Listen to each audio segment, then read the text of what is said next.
റിലീസിന് മുൻപ് തന്നെ രാജ്യത്ത് ഏറെ വിവാദം സൃഷ്ടിച്ചിരുന്ന ചിത്രമായിരുന്നു 2023 പുറത്തിറങ്ങിയ സുദീപ്ത് സെന്നിന്റെ ദി കേരള സ്റ്റോറി. ഒട്ടേറെ വിമർശനങ്ങൾക്കും ഒപ്പം കയ്യടികൾക്കും വിധേയമായ ചിത്രം ഒരു പ്രൊപ്പഗാണ്ട സിനിമയായാണ് എത്തിയത്. കേരളത്തിൽ വ്യാപകമായ മതപരിവർത്തനം നടക്കുന്നുണ്ടെന്നും നിരവധി സ്ത്രീകളെ മതം മാറ്റി IS-ൽ എത്തിച്ചെന്നുമായിരുന്നു സിനിമ ആരോപിച്ചത്.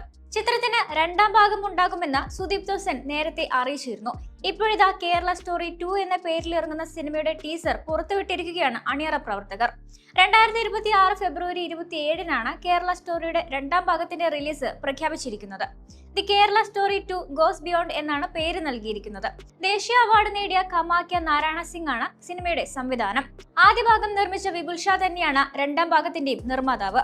ഉൽക്ക ഗുപ്ത, ഐശ്വര്യ ഓജ, അതിഥി ഭാട്ടിയ എന്നിവർ അവതരിപ്പിക്കുന്ന 3 ഹിന്ദു മത വിശ്വാസികളിലൂടെയാണ് ടീസർ കടന്നുപോകുന്നത്. പ്രണയം നടിച്ച് തങ്ങളെ ഇസ്ലാം മതത്തിലേക്ക് മതം മാറ്റിയതിനെ കുറിച്ച് 3 യുവതികളും സംസാരിക്കുന്നതാണ് ടീസറിലുള്ളത്.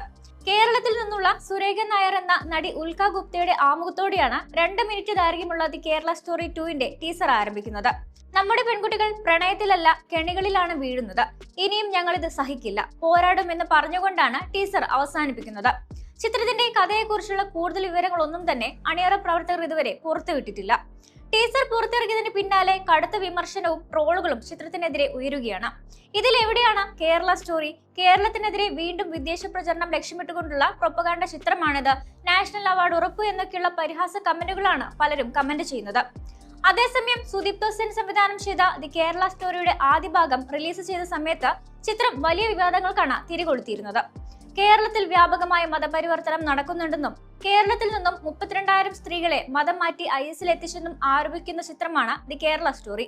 അദ ശർമ്മ, സിദ്ധി ഇഡ്നാനി, യോഗിത ബിഹാനി, സോണിയ ബലാനി എന്നിവർ അഭിനയിച്ച ചിത്രത്തിൽ അദ ശർമ്മയാണ് പ്രധാന കഥാപാത്രത്തിലെത്തിയത്.